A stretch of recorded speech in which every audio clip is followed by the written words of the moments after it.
Um, a man is detained on suspicion of or basically, I wouldn't say suspicion, but he made calls to Congress members stating that that basically if they didn't overturn Trump's loss and gave him the win, that they were going to murder people.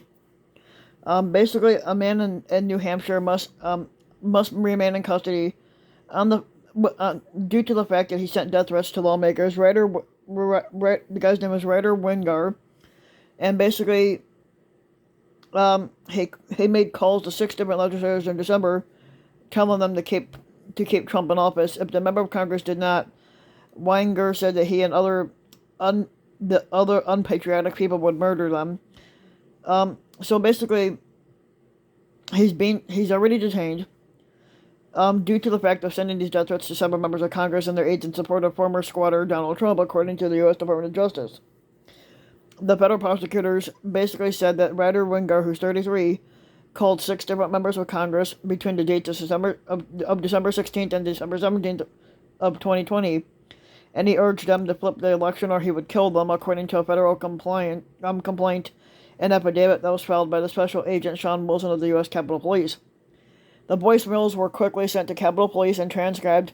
They were able to identify Wingar because he began several of his threatening messages with "This is Ryder Wingar," also leaving his phone number, expecting a phone call in return. He also said in the voicemail that he is a U.S. Navy veteran, and of course, if he's a Navy veteran that acts like this, then I have no respect for them.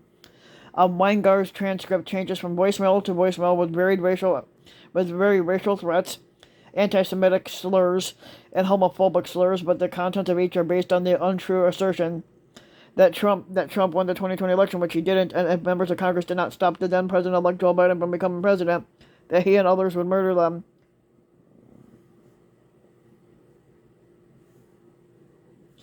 Basically, he said, "Do the right thing, or us unpatriotic people are going to come." Wingar said, "And we're going to fucking kill you all. You understand?" That's a message he left. The names of the members of Congress that Wingar called or rejected in the court filings, but one transcript suggested that he intended to leave threats to former Republican Senator Martha McSally, but was surprised when the answering machine said he was calling the office of Senator Mark Kelly. Kelly defeated McSally in the 2020 election, and he was sworn in on December 2nd of 2020.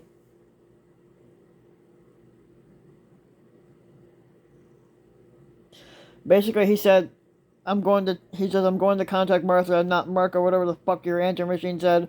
But anyway, regardless, you fucking, just graduated from college, know nothing, piece of shit. This is what Wingar said. You need to send this voicemail or tell it up to the senators, or whatever gay shit you do. That's what he basically said. Following his loss in the 2020 presidential election, Trump and his allies spread countless unfounded claims of election fraud and attempted to overturn the election through lawsuits in several swing states. Over 60 cases were filed across the U.S., but none of the lawsuits held up.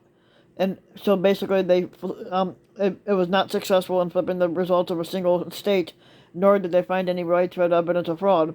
But Trump's rhetoric peaked on January 6th when he headlined a Stop the Steal Klan rally outside of the U.S. Capitol in an attempt to stop Congress from lawfully certifying Biden from becoming the next president. "We will never give up. We will never concede. It doesn't happen," Trump said. "You don't concede when there's theft involved." But technically, there wasn't any theft involved. Our country has had enough, and we're not going to take it anywhere. Soon after the Capitol was breached by violent rioters, which led to the deaths of 5 people, including the police officer, over 230 arrests have been made since the attempted coup, and the FBI is currently seeking help and information to locate all insurrectionists.